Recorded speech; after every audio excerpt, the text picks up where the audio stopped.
Nagaa fi araarri Waaqayyoo lafa jirtaniif haala jirtan hundumaa keessatti isiniif haa baay'atu. Obboloonni keenya jaallatamoon akkam jirtu? Nagaa keessanii nagaa qabdu. Waaqayyoof galanni haa ta'u. Ani nagaa kooti. Egaa akkuma kanaan dura qo'annaa mul'ata Yohaannis wajjin hin jalqabne har'as immoo kunoo waldaa Filadelfiyaa irra geenyee qo'annaa ergaa waldaa Filadelfiyaaf ergamerra kaanee wajjin kan itti fufnu ta'a. Trinity Media Network fara kanatti subscribe gochuun dagatinaa, share gochuun dagatinaadha. Viidiyoon keenya dafee akkasiin bira ga'uuf mallattoo beellaa banaa godhachuu hin dagatinaadha. Yaada keessanis immoo nuuf qooduudhaaf duubatti hin jedhinaa isin hin jennaa itti fufna waliin. Seen dubee Filadelfiyaa.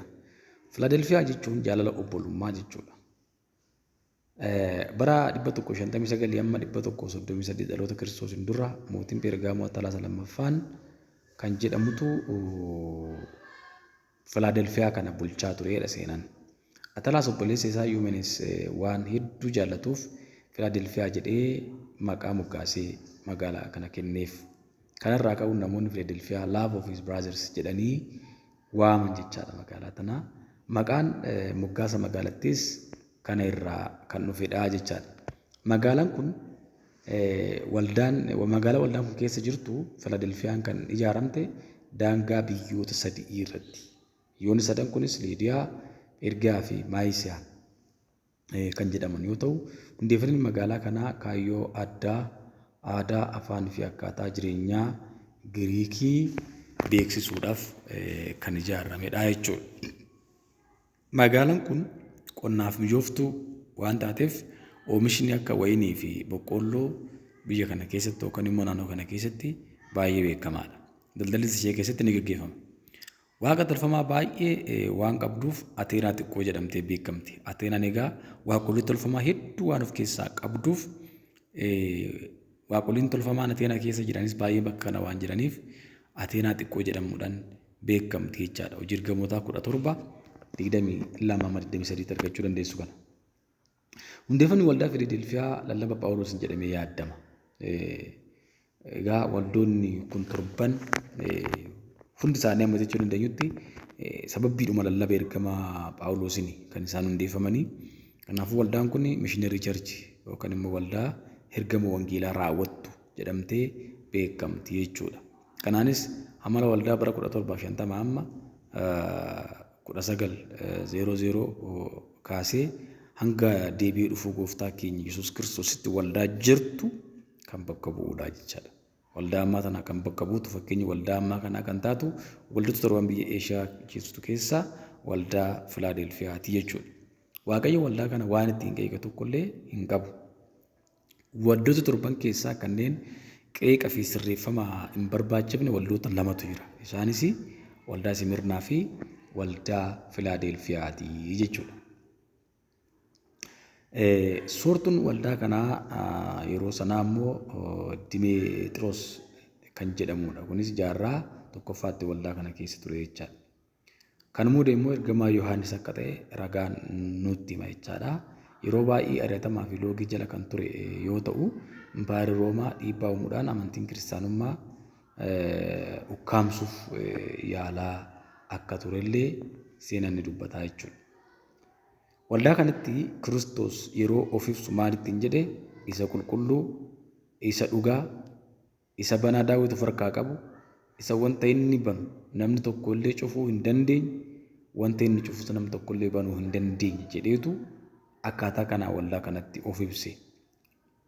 Yeroo waldaa kanatti of ibsu isa qulqulluu, karaa biraa Yesuus Kiristoos yeroo of ibsu qulqulluu, dhugaa, banaa Daawit kan of harkaa qabu, kan inni banu nam tokkollee kan hin cufnee fi kan inni cufe immoo nam tokkollee kan hin banne jedhee waldaa kanaaf of ibse.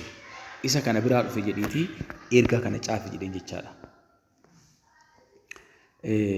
Waaqayyo waldaa kanaan maal jedhuu jenne immoo ergichaan hojii kee beeka. Ati humna xinnoo qabda. Garuu dubbii koo eegdeetta. Maqaa koos hin ganne.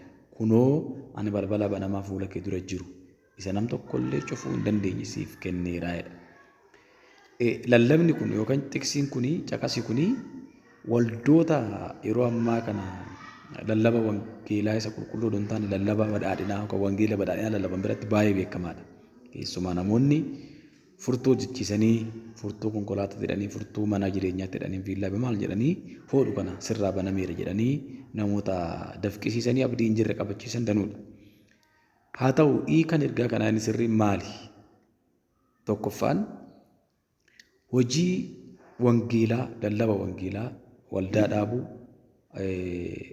dhuga ba'umsa wangeelaa waldaa kanaaf kennamedha. Waldaan kun balbala banamaan ishiin qabdu kanumtu cufuu hin dandeenye wangeela akka lallabdu. Wangeela akka lallabnuuf namni carraa nutti cufuu danda'u tokkollee kan hin jirre ta'uu isaati. Inni kan biraan immoo boqonnaa 4 mul'ata Yohaannis kan waggaa dubbiftan bantii waaqaati. Mootummaa waaqayyoo haa galu. Kana lamaan humtu nutti cufuu hin danda'u. Kana lama waldaa kanatti nutti cufuu hin danda'u. Yeroo dubbatu maal jedhaa? Fuula kee dura jiraa jedha. Fuula kee dura jira jechaadha. Jira garuu hin banamne malee. Kanaafuu immoo baneeraa jedha.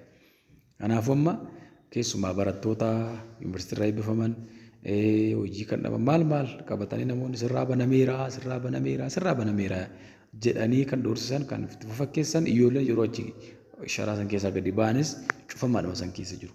Balballi banamaan waaqayyo nama hin eebbisu jechuudha miti ni eebbisa. Balballi banamaa iddoo kanatti caqafame garuu waaqayyo jedhe balbala ergama wangeelaa raawwachuuti. Wanni kan biraa hin jiru. Karaa biraa immoo balbala bantii waaqaa yookaan samii asii olee galuuti. Kana lamaan irraa hiika biraa hin qabaatu jechaadha. Of eeggannoo waldaa kanaaf kenname maal fakkaatu jenne ani dafee nan dhufa namni tokko illee gonfoo mo'ichaasa kan keetii sirraa akka hin fudhannetti isa qabdu jabeessii eeggadhu jedheen. Kanaaf kun kan inni nu agarsiisu gonfoo keenya namni biraallee fudhachuu akka danda'u yoo nuti lallaafne yoo nuti jabaachuu baanne yoo cimuu baanne ergama nutti kenname balbala manamaa nu kenname sanatti hojii waaqayyoo lallaba wangeelaa hojjechuudhaa baanne namni kan biraa gonfoo keenya fudhachuu akka danda'u nutti hima. Kanaafuu inni immoo dafee nan dhufa jedheen. Isa kamtu isa qulqulluu isa dhugaa isa bana daawwitu farqa qabu isa waan inni bane namtu cufuu hin dandeenye fi waan inni cufu immoo nam tokkollee banuu hin dandeenyetu dafeetoo dhufa. Dafee ni dhufa Yesuus Kiristoos. Ameen Yesuus dafii koottu. Namni tokkollee gonfoo mo'icha san keetis jalaa akka fudhanne isa qabdu jabeessii eeggadhu ergama sitti kenname jabeessii raawwadhu jechuudha. Inni kan biraa isa mo'u sana mana qulqullummaa waaqayyoo keessatti utubaa nan godhaa isa keessaas matumaa hin baafamuudha. Kana jechuun maal jechuudha? Magaalaan Filaadelfiyaa waggootaaf kirkira lafaa irra deddeebi'amee mul'atuun shororkeeffama yookaan raafama rakkachaa turte. Yeroon akkasii yeroo ga'u lammiileen ishee milikuuf yookaan kirkira lafaa kana jalaa ba'uudhaaf gara biyya bana naannoo isaanii jirtutti kan isaan baqatanii raafamni sun yeroo xumuramu deebi'anii gara biyya isaaniitti galu jechaadha. Haa ta'u malee kirkirri lafaa osoo hin mudatin dursanii mana isaanii oolchuuf utubaa gadi fageessanii dhaabu. Mana isaanii utubaawwan arfan goolee arfan irra kan jiru cimsanii gadi fageessanii dhaabu. Kanaafuu tasa yommuu kirkirri lafaa mudatu manni jijjigee utubaa qofti dhaabatee hafaa jechaadha. Agartanii achi keessaa hin baafamtu utubaa godheen rakkina keessatti si dhaaba jedheen jechaadha waldaa kanaan. Kanaafuu kana ni beeku isaan agartanii akkana waan beekaniif seenaa kana waan beekaniif akkuma utubaan raafamarraa hafeetoo dhaabbatu wanni biraa yeroo biraa jijjigu dhaabbiiwwan yookaan immoo keenyawwan biraa yeroo biraa jijjigu utubaan akkuma dhaabbatee hafu anis rakkina biyya lafaatti dhufu gidiraa biyya lafaatti dhufu raafama biyya lafaatti dhufu keessatti yeroo kanneen biroo si biraa kukkufan si biraa harca'an utubaa godhee tanas si dhaaba malee warra kufa wajjin sun kuffisu warra badan wajjin sin balleessu warra harca'an wajjin sin harcaasu jedhee jechaadha waaqayyo waldaa kanaan. Dinqiidha akkaataa namaa galuu namatti dubbata waaqayyo. Maqaa waaqayyo kootii maqaa mandara waaqayyo kootii Yerusaalem ishee haaraa ishee waaqayyo biraa waaqa keessaa gad buutu maqaa koo isa haaras utubaa kana irratti nan caafaa jedheen. Utubaa kana irra egaa utubaan kun utubaa raafamarraa hafu utubaa raafamni hin dandeenyedha. Magaalota Eeshiyaa xiqqaa Filaadelfiyaatti lubni tokko umurii isaa guutuu amanamummaan erga tajaajileen booda yommuu du'u namoonni mana qulqullummaa inni itti tajaajilaa ture keessatti utubaa haaraa dhaabuun maqaa isaa fi maqaa abbaa isaa barreessuudhaan isa kabaju seenaa godhanii kaa'uuf.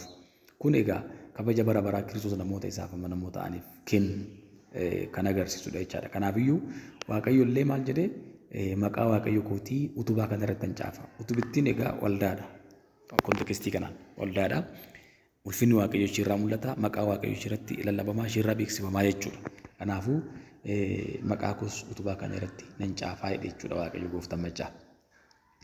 Dhumarratti maal jedha namni gurra qabu hafuurri qulqulluun waldoota jedha malee waldaan jedhamus waldoota jechuun warra har'aa kanallee akka isaan dabalatu waldoota kiristaanaatiin jedhu haa dha'u jechuun ergaan kun waldaa Filadelfiyaa yeroo sanatti Eeshiyaa xiqqoo keessatti har'a immoo Turkiyyee keessatti argamtu qofa irratti kan daangeffame afoodoon taane ergaa waldoota hundumaa warra Kiristoosiin amananii akka inni ta'e nutti dubbataa jechaadha. Kanaaf nu ilaalataa jechaadha waldoo ergaa waldoota torbanii nullee akka irraa barannuuf akka ittiin of eeggannuuf kan nuuf barreeffamanidha jechuudha. Achitti daangeffamee kanaaf miti jechaadha. So ergaan waldaa Filadelfiyaa kana yoo fakkaatu kan itti fufu ergaa waldaa Laodiqiyaati. Toora Trinity Media Network miidiyaa kanaaf haaraa taatan subscribe gochuun dagatina. Hiriyoota keessaniif share gochuun dagatina. Akka isaan immoo subscribe naaf godhan itti naaf himuun dagatina. Mallattoo beellaa banaa gochuudhaan yeroo ergaan keenya gadhiifamu akkasiin bira ga'u beeksisa akka argattaniif kana gochuun dagatinaadha. Yaada keessa isaan qo'aa yaada kun koomentii jalatti naaf qooduu hin dagatinaadha. Waaqayyo gooftaan isin haa eebbisu.